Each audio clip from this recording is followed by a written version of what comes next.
Hey, everyone. What an incredible couple of days this has been, huh? Awesome. I'm really excited to get the chance to speak with you all today.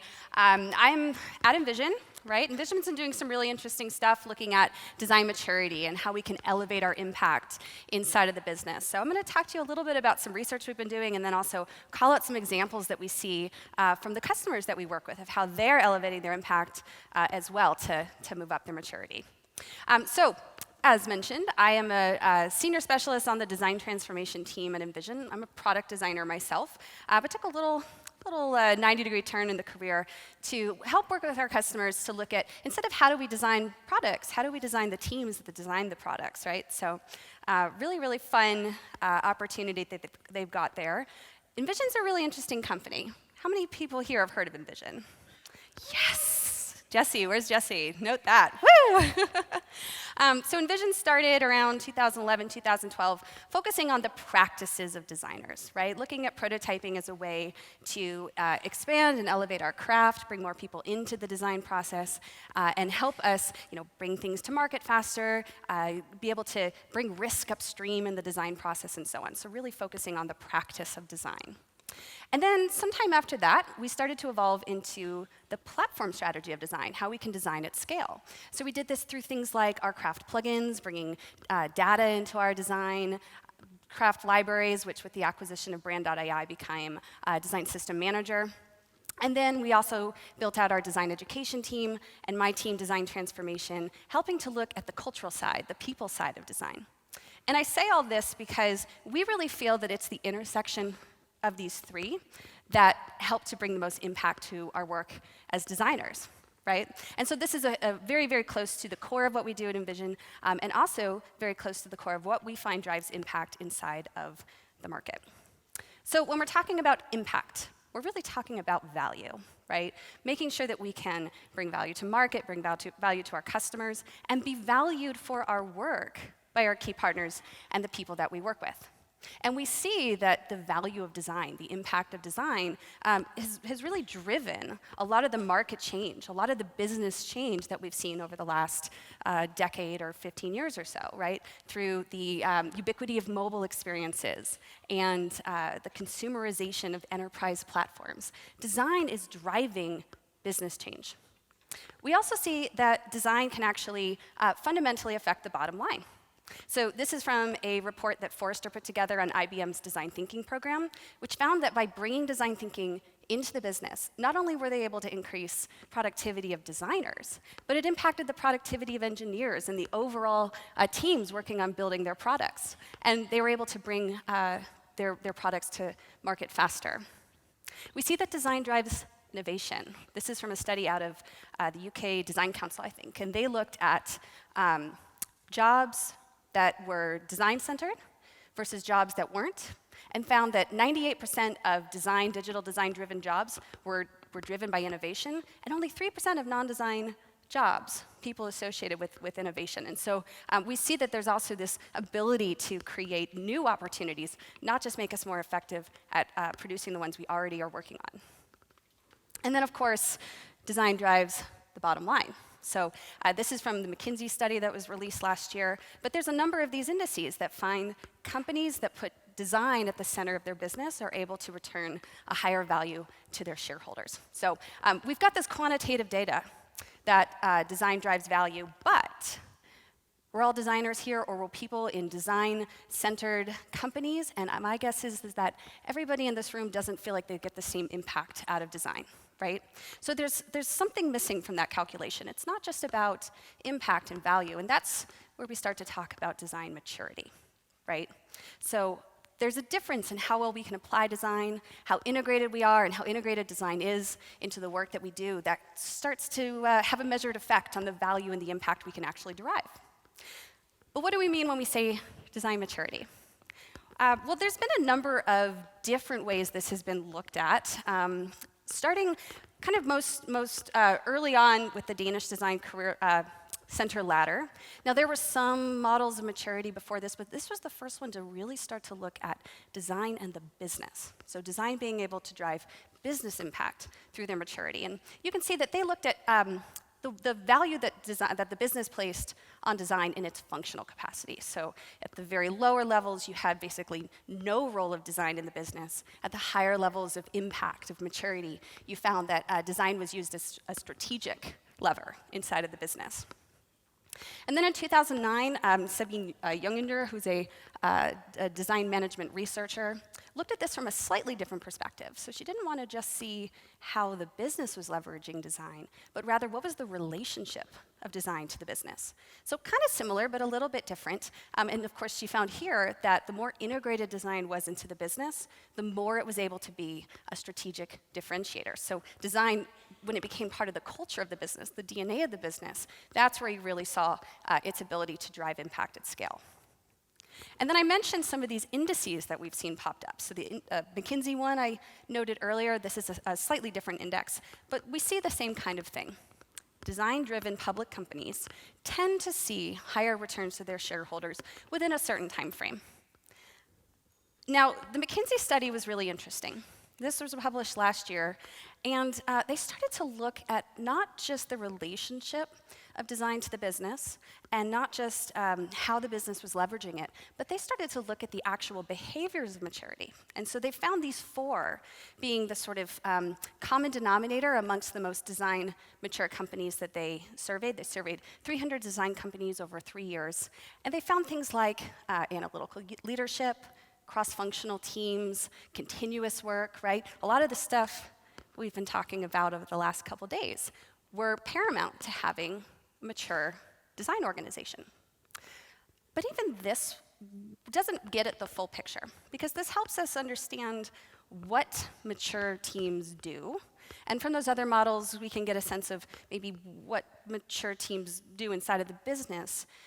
But what about the people who aren't at that highest level of maturity? And how can we understand, as designers, as design leaders, as people in design-centered businesses, how we can become those mature teams, how we can up-level to have that same kind of impact? So this is a question that InVision asked and started to conduct some research on in the last year and a half or so, led by Leah Bewley. And what we did is we went a step beyond what had happened before. So first, we looked at all of the existing models, existing surveys, to understand kind of how are people getting at this question. And then we surveyed over 2,200 companies, over 77 countries, 23 industries, NGOs to government organizations to agencies, big and small, because we really wanted to understand, what does design maturity actually look like across this full spectrum? We asked about a number of things. So we asked about headcount. We asked about reporting structure. We wanted to know what kind of behaviors that you do as designers, but we also wanted to know about your relationship to executives and employees and to your key partners in product and engineering. And here's what we found. So first of all, that little Venn diagram that I showed at the beginning, we saw that in the data. So design maturity is not just some single data point. It's actually this combination of behaviors that tend to align to practices and craft, platform, your ability to scale, and then people, culture, right? How we work together. And that these break down into 9 distinct dimensions of maturity. Now, some of these you would think would be pretty obvious, and we saw that in the McKinsey study. But we also saw things like design operations and design systems being distinct from each other, testing and learning, creating that culture of learning and experimentation that we heard Nate talk about this morning and a few other people talk about throughout the day. We also found that there are 5 distinct levels of maturity. And each of them have an impact on the business, right? But that you can drive value. You can be mature, even if you're not in that highest echelon of most mature companies. And that's really important, right? And then we found that design does correlate to business value. So, a few validating that hypothesis. And some of the ways that we see that. So we asked about what value do you drive to the business, right? So we asked about revenue. We asked about patents. We asked about usability and customer satisfaction. the most mature companies had an outsized influence in these areas compared to the other companies that we talked to. On the scale of 4 times, 5 times, 6 times, even 26 times more likely to say that they were able to impact the valuation of the business in these other areas for those more mature companies. But we did find that there was value of some sort evenly distributed. So the majority of companies were able to drive product usability, customer satisfaction, whereas a smaller group were able to drive those more business-centered targets like design and patents and value and so on. So I think this one's really interesting because the more mature you get, the more you're focused on driving value in ways that might not directly correlate to design at first glance. And then, there we go. We found that the distribution of maturity was not equitably spaced across all of the teams. In fact, just shy of half teams were in this level 1 of maturity, focusing more on things like usability. And only 5% were in that level 5 upper group of maturity. Now, what does this mean? We talk a lot about design having a seat at the table. But that doesn't mean the same thing for all of us.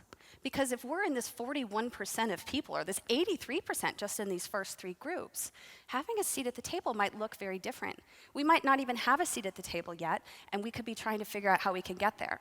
Whereas our peers in the more mature organizations are already there and driving impact, right? So it changes the conversation and the way that we think about the opportunities and the challenges facing us right now. So a big takeaway from this. Design maturity is a scale, right? It takes constant evolution. As the market changes around us, even the most mature companies are going to have to rethink what design maturity means. But if you find yourself in one of those lower levels of maturity, that's okay. This should be an opportunity for growth. This should be an opportunity for self-reflection as a team, prioritization, and knowing that as you move up your curve, you're going to create impact along the way. It just might be targeted at more of those business-centered, more nuanced ways. So let me introduce you to the definitions of maturity that we came up with. Really quick, I'm going to be using things like level 1, level 2 throughout this, but just to this point right here, don't think of this as like a grading system. This is more just a way to think in an abstracted way about the characteristics of the teams that we identified. So the first is producers in this level 1. And we use this term producer because a lot of their work tends to be focused around production, right? Things like creating wireframe and comps and stuff like that. And then, of course, the value that they're deriving tends to be very closely correlated to that, things like usability, right? Now, when I started designing, this is what digital product design meant.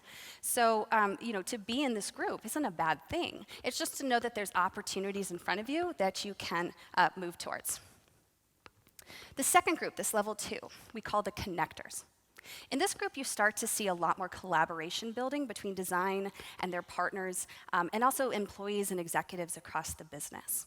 And we start to see the behaviors of these teams reflect that through things like workshops and rapid prototyping, ways to get more feedback into the design process. And we also start to see that the value they're creating isn't just usability, but actual customer satisfaction. So now they're starting to touch the business, to touch those customers, and moving in the direction of being able to drive revenue and growth. Level 3, we call the architects. The architects are starting to think about how do we scale this thing together? How do we piece this thing at scale? How do we repeat some of the work we're doing in a way that can create a strong foundation for us to grow, right? So this is where you see design ops and design systems start to blossom. You'll notice that groups in this area tend to be still a little bit weaker in that like usability and research area, but really focused on creating that foundation in the business. So this is, kind of that teenage phase, I guess we might say, right? And this is where you start to see teams driving things like revenue, so actually seeing that they're touching the bottom line. Level 4, scientists. This is a really interesting group. And for many teams, this might be as mature as you reach, and that's okay. It might depend on the leadership structure inside of your organization, who owns decision-making, and where design reports into. we start to see scientists applying design as a scientific problem, right? Doing things like testing and experimentation, A/B testing, starting to do more measurement of their work, not just inside of the product and the services that they're producing, but also measuring their design team behavior and trying to build these loops of evolution to grow and mature. And this is also where we see a huge increase in the types of valuation indicators that these teams are saying that they are being able to affect. Things like cost savings, brand equity, being able to understand and introduce themselves into new markets. And then finally, level 5, we call these the visionaries. And this is where you start to see the depiction of activities look like that model that Sabine Junginger created that I talked about earlier, where design gets very integrated into the business. Now, this doesn't mean every designer at these organizations is looking at these big strategic visionary projects, but the point is design now can start to drive that conversation inside of the business. Creativity is something that goes outside of design, that is part of business culture. And we might even see a lot of co-creation with other folks in the business and key customers being able to drive that kind of learning and that kind of vision setting. So, how many people here are starting to think, well, what level am I in? I want to make it clear that this is an opportunity for us to see this as a journey, right? Design maturity is something we can attain to. We know that there's opportunities there, but we should celebrate where we are, because even those groups in level 1 are still driving value. But I want to talk about some specific activities that we see more mature design teams adopting and that you can adopt today to start to move up that maturity curve. So first of all, how can we demonstrate that design is more than just making pretty pictures? This is especially critical for those lower maturity teams, level 1, level 2, and things like collaboration, research, right? Don't just allow us to build our strengths as designers, but they also require us to design with others, right? Anytime you're doing research and synthesizing that research and sharing those findings, it's an opportunity to tell others about what you're doing, about the value of design. Collaborating or even putting prototypes in front of people shows them the dirty work, the sausage making that goes into what you do, and it starts to draw that curtain back that people can see this as a process. One company that I think has a really interesting story around this is The Gap. Now, The Gap has a pretty mature digital group, but most of the company is rooted in this older way of thinking. They're an apparel company, and they're not thinking about themselves as a digital company. So what designers at The Gap have started to do is to use their coworkers who are outside of design as stand-ins for the user, right? This doesn't mean that they don't do user research, but they know that if they go down to the Gapteria, where folks in apparel manufacturing are having lunch, they can put a prototype in front of them. They can get some really quick research, some really quick feedback and understanding of perception around that design, introduce people into the design process, and have it be pretty cheap, right? You don't have to build a whole research function to get this done. This kind of research is something that's available to everybody in this room today. Now, like I said, it's not perfect, right? For the research in the rooms, there's definitely limitations to this approach, but it's a great way to get your feet wet. This is also an opportunity to start to socialize designs, to show people what you're working on, and to make design a more inclusive process. One of the artifacts that I coach teams that I work with to use are things called proto-personas. Proto-personas are a great way to collect real quick assumptions about the people you're designing for to use in your research. As designers, this can be useful for capturing assumptions and just making sure everybody's on the same page.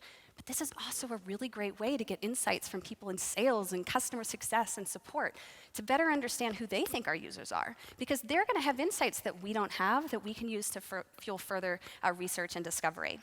And then, of course, there are so many great resources for you to check out if this is something that you're new to. These are two of my favorite books. And actually, the user experience team of one author is the author of the InVision study. So kind of a nice little full circle tie together right there. So for more mature teams, moving up the scale, this is where we start to see design systems, allowing us to scale our impact and our culture of designers. So there's a company that we work with who, when they adopted a design system, they saw a 3 times productivity gain in their design team. So they were able to show an immediate return on their investment of building out a design system. A great way to show that investing in design, investing in scaling design can bring benefits. But it also improved designer and developer workflows. Now, we've had a number of great talks in the last couple of days about design systems, but some of the things that I highly recommend if you're just getting started on this journey, start small. What trips teams up is they try to be perfect right off of day one, right? Perfect is the enemy of good. Start small, learn along the way, set goals and measure them, and adopt principles, as Matt talked about yesterday, that can help you guide the work that you're doing. And one of the really interesting things about building design systems in this way is it enables us to actually sow the seeds of our principles and our culture through our design system. Our products and our interactions with others are going to start to adopt these principles, and it allows us to scale more than just the stuff that goes into our product. It starts to scale what we actually stand for with design at our company. And on that note, treat your culture as something to be designed. Right? This is one that a lot of teams often miss. We don't start to think about designing our culture until it's broken, but this is the most important part, right? The employee experience, making sure everybody's on the same page is the best way to make sure that we're scaling growth and maturity. Nationwide had a really interesting story about this. So Nationwide started their transformation in about 2006, and they were in a very engineering-heavy culture, right? And so they weren't going to be able to come in and say, hey, we're doing it this way, right? We're design-centered now. So instead, they found ways for them to work with their partners to be able to build a culture together and to build that commonality while increasing their influence. So with customer experience and sales, they built a cross-functional framework about what customer experience should stand for. It aligned them to their key partners. It made it easier to get buy-in for new projects. They integrated research throughout the entire design cycle. So people were seeing research influence decision-making across the entire journey. And they brought their partners in engineering in early. So design wasn't something that just shipped ideas to engineering and then engineering built. Engineering was involved in these conversations. And again, that helps with that alignment, that helps grow that common North Star. And this matters for culture as well as products, to be constantly experimenting, right?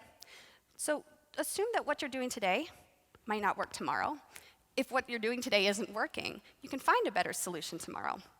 But it's important to remember, and this is what we see in these more mature teams, that an experiment isn't just an answer to be validated. It's not a usability study. An experiment is a question, right? It allows us to start to get a better understanding of our assumptions, the assumptions of our partners, and how we can work better together. Teams that conduct nonstop experimentation based off of our survey saw a very, very big gain in how quickly they were able to bring things to market and also drive things like revenue. So there is an ROI associated with continuous experimentation. But this is also one of those areas that it's easier to talk about than do, right? So Pivotal Labs actually has a great approach to this. One of the things that we can do is make a case for piloting experimentation on a single project or in a smaller team. Think about the amount of money that we put aside for something without knowing if it's the right direction. Find something that is maybe not a central product to your organization or a team that is wanting to try something new and has leadership on board, and make a case for funding that and funding that learning instead of just funding building this thing and seeing it fail. This is also a great time to use prototypes, right? As designers, the whole should designers code thing often trips us up. But prototypes have gotten to a point where we can get to a pretty high level of fidelity, enough to conduct experiments, even proof of concepts earlier on in the process. Especially if everybody knows, hey, this thing isn't baked, we're not shipping this, we just want to learn. It's a great way to get something in front of customers, see that their reaction is, pull back 50% of it, strip things out, go back. If they say, hey, where did that stuff go? Well, you know you've got something there. Otherwise, you're getting closer to your MVP. So this is a really, really quick and rapid way to start to get to answers faster. And then just as we treat culture like a design problem, we want to think about the business as a design problem. This is my favorite story out of this whole Genome Project story. So there's a woman named Abigail Hartgray. She's now a design director at Google. But when her company was acquired by Northwestern, she wanted to know, how can I have impact immediately for my design team? Right? So she went to the CEO of her new business and she said, what matters to you? What's important to you? What are you watching? And it was some conversion metric on some page that nobody ever looked at and was sort of abandoned by the business. So she went into her analytics software and she just got a kind of understanding of how she might be able to nudge that number up. got a couple engineers and product managers, and just in 6 weeks pushed some UX changes to this interface, right? Nothing fundamental. She didn't reinvent the moon. And it ended up increasing the convergence by 83%. Well, that's pretty significant. And she was able to go back to the CEO and say, hey, you know that thing that you were really interested in? I had an impact, right? And so this is some advice that she shares. Start small. You can have a big impact off of a small project or a small piece of your product. Get to know your stakeholders, especially the ones who hold the power. Find out what's important to them, and you're going to have a good understanding of where you should prioritize your time. Show your work, share your stories, right? If you're going out and you're doing customer research, if you're tracking metrics, include that in an email. Send it out to your partners in sales and customer success and business operations and so on. Let them hear the voice of the customer and let them hear how you're hearing it too. Tie vision to value. Abigail talks about this a lot as well. Paint a story of where design can take you, and then take them there, right? Even if it's small, if you can show that you're capable of creating that kind of a feedback loop, man, that makes you powerful. And make this inclusive, right? Design should be something that people see themselves in, even if it's just finding that problem. Every single person at your customer cares, every single person at your business cares about your customer, right? You're not the only ones who are able to understand them, but you are the facilitators, the stewards of an improved experience, of an improved opportunity for that customer. So you can partner with those stakeholders and with your peers, understand what values to them, and then turn that around. And this is a really important point that I want to leave on as far as talking about these opportunities. We value what we measure, right? In working with design teams, I find that this is one of the most limiting factors facing design teams today. We don't think about measuring. We don't think about measuring our work. We don't think about measuring our impact, or all of our measurements get tracked through some other team in the form of product measurements or velocity measurements, right? We have the opportunity to drive change, even if it's tied and integrated to these other things. So work with your team to figure out, what is our scorecard? What are we going to measure? Even if we're the ones who value it, let's measure it for us, and let's see how we're growing. So it's been really fun to talk about some of these opportunities, but I want to leave you with a few other resources that you can go to get more information. So most of the examples I gave today were from this project called the Design Genome Project. This is on designbetter.co, and it's something that our design education team produced. These case studies are amazing. They talk about business structure, they talk about specific behaviors, and have great interviews that you can learn from. So if you haven't checked it out, definitely take a look. Also check out our podcasts. Really, really great stuff that you can learn from. Go through the maturity report with your team or by yourself. Figure out what the shape of maturity is for you, right? Find that baseline and be critical, because it's important to know where we are, to know where we want to go. And if you're wondering where you can get that report, it's available on designbetter.co. If you all take your phone out, you can take a picture of that QR code, and it'll actually take you a place where you can download it. But you can also tweet at InVision app, just throw in the hashtag FrontUtah, and we'll get you a copy emailed. And this isn't going away. I've got one last slide. Thank you so much for giving me the time to come and talk to you today. My personal handle is @elu. I work at InVision app. I'd love to continue this conversation. If you have any questions moving forward or you want to reach out, please know that you can. Thanks so much. All right, let's dig in. We have two related questions, but I think I'm going to ask them separately. They are both related to the different levels being more around product management than design, and the future of product management design as it seems that they are converging. It's a really small question we're going to talk about, right? Yeah, so a lot of what you spoke as level 2, 3, and 4, connectors, architects, and scientists, is what product managers do in many organizations. If we expect designers to be doing this, what is the value prop of having both these job disciplines within an organization? That is a great question. And actually, Cindy and I were just talking about that the other night. Design is starting to diverge. I think we see this focus on specialization, on craft, on the user experience, cultivating that kind of work at scale. And then we're also seeing design become this more strategic function. And I don't think it's surprising that we're seeing that function start to merge with product management. I don't know that I have a strong opinion or have enough information to say kind of which of those is going to win out. But having that shared experience and understanding inside of your business, the roles and responsibilities, is something that can help you drive value. The one thing to mention on this survey is this was focused on designers. We've talked to some product managers, and a lot of designers report into product throughout this work. But I think that there's also some work happening to start to think about how can we expand this to new roles. So I'd stay tuned as we start to look at that bigger picture and help you get an understanding of what we're seeing in the market. Great. How do you measure how did you measure the 3x designer productivity gains? The 3x designer productivity gain. Oh, from the design system? I think that one. So that one was from a customer. So that comes down to measurement, right? Okay. And a lot of teams don't track design team behavior until we're trying to make a point, and then we don't have baseline data.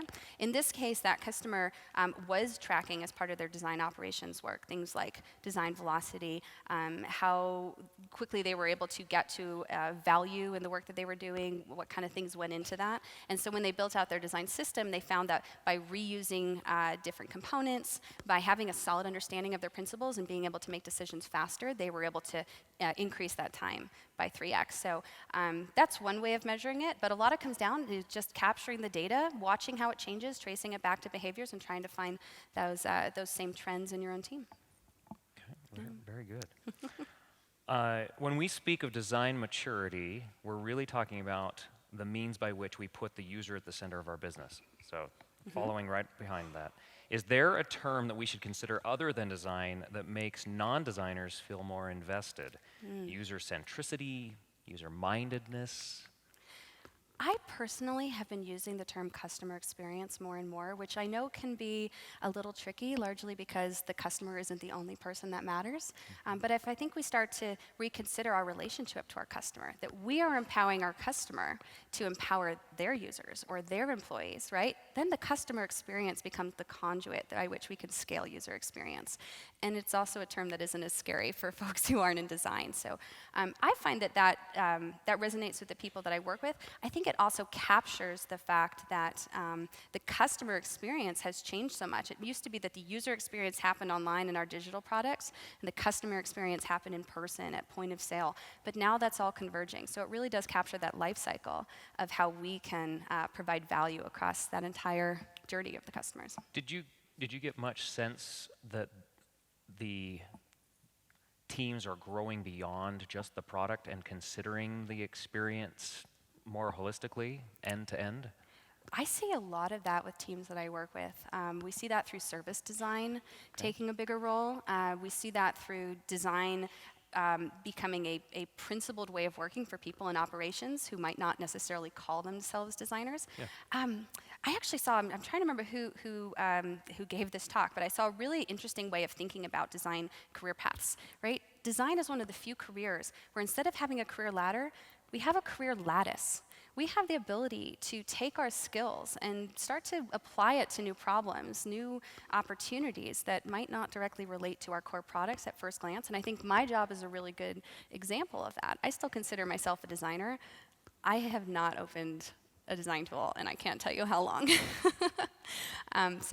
But yeah, it's really interesting to see what's happening, and I don't think we're going to have a full sense of all of this change until a few years from now when we can look back. But I think what is important is to recognize that whether we're working on our products or we're working with partners outside of design or we're freelancers or agencies and we're thinking about service design, we have the ability to apply our skills and our craft to all sorts of problems, and we shouldn't hold back at using those skills and also teaching others the opportunity that we can create.